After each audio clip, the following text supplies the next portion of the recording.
पश्चिम UP का रामपुर जिला आज शर्मसार है। जिले के भोट थाने के मुतियापुर गांव की सड़कें वीरान हैं और गांव में पूरा सन्नाटा पसरा हुआ है। हाँ, गांव में लॉकडाउन है और कोरोना का डर भी। ये दृश्य जिस सड़क के हैं वहां से कुछ वक्त पहले एक लाश गुजरी है। 21 साल के कर्मयोद्धा की लाश, जो चाहता था कि गांव में कोई भी कोरोना के इस त्रासदी काल में बीमारी की मौत ना मरे। लेकिन वो ये नहीं जानता था कि उसकी यही ख्वाहिश चंद लोगों की जाहिलियत के कारण उसकी मौत की वजह बन जाएगी। ये कहानी मुतियापुर के रहने वाले कुंवरपाल की है। उस कुंवरपाल की कहानी जिसकी नेकी की बात कहते हुए गांव के लोग रुआसे हो जाते हैं, महिलाएं शांत हो जाती हैं और परिवार निर्जीव सा। वही कुंवरपाल जो इस महीने के शुरुआती दिनों में अपने परिवार के साथ अपनी शादी की तैयारियों में जुटा हुआ था। वही कुंवरपाल जिसने कोरोना के इस त्रासदी काल में गांव के सभी लोगों को घर में रहने की सीख दी और उन्हें बीमारी से बचाने के लिए कमान संभाली उस सफाई अभियान की जिससे गांव में कोरोना के इस त्रासदी को रोका जा सके। तारीख थी 14 अप्रैल, साल था 2020 और जगह थी मुतियापुर के पास का प्रेमपुरा इलाका। 21 साल का कुंवरपाल अपने साथी हुलासी के साथ सैनिटाइजर का कंटेनर लिए गांव की सड़कों, गलियों और नुक्कड़ों को सैनिटाइज करने में जुटा हुआ था। साथी से बात हो ही रही थी कि इसी गांव का इंद्रपाल अपने साफ कपड़ों के साथ साथियों के साथ अचानक यहां से गुजरा।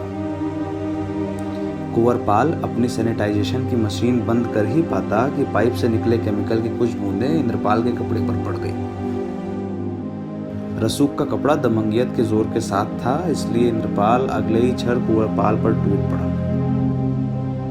मेरे कपड़ों पर सैनिटाइजर? इंद्रपाल जोर से चिल्लाया। असहाय से कुंवरपाल ने अगले ही क्षण कहा, भैया सैनिटाइजर ही तो है, क्या हुआ, आप भी सैनिटाइज हो जाओगे। ये तो कोरोना रोकने की दवा है, कोई जहर थोड़ी है। पर दबंगों को ये कहाँ गवारा था। साथियों के सामने केमिकल गलती से ही कपड़े पर पड़ा तो कैसे। बस अगले ही क्षण उसने कुंवरपाल का मुंह दबाया, सैनिटाइजर की मशीन की पाइप खींची और जो केमिकल रसूख के कपड़े पर पड़ा था उसकी सैकड़ों बूंद कुंवरपाल के मुंह में झोंक दी। कोरोना की लड़ाई का ये केमिकल देह में गया तो कुंवरपाल की सांसें सूख गईं, हाथ ठंडा पड़ गया और देह अचेत हो गया। दबंग कपड़े झाड़कर वहां से निकल गए तो गांव के निरीह लोगों ने कुंवरपाल के शरीर को लेकर रामपुर के अस्पताल का रुख किया। अस्पताल ने इलाज भी शुरू किया, लेकिन कोरोना के इस कर्मवीर की सांसें छूटने लगी।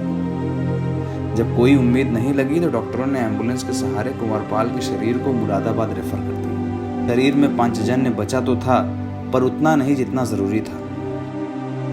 मुरादाबाद में टीएमयू के अस्पताल में कुछ घंटे तक जीवन मौत की जंग चली, लेकिन हार कर्मवीर की ही हुई। 17 अप्रैल की शाम कुंवरपाल का शरीर मृत हो गया, प्रयास खत्म हो गए और घर वालों की शक्तियां शून्य हो गई। शव को लिए घर के लोग भोट थाने पर पहुंचे। एफआईआर करा दी गई। पुलिस ने शव को कब्जे में लिया और पोस्टमार्टम के लिए भेज दिया। हाँ, हर बार की तरह इस बार जांच भी शुरू हो गई। पर घर के आंगन में बैठे लोगों का एक सवाल आज भी है। उसी आंगन में जहां से कुछ वक्त पहले कुंवरपाल की लाश निकली। घर वालों का सवाल है कि कोरोना से बचाव के लिए उनके घर का जो बेटा मृत लाश बनकर कुछ वक्त पहले मकान से निकला था, क्या उसका दोष इतना बड़ा था कि कोई उसकी जान ही ले ले।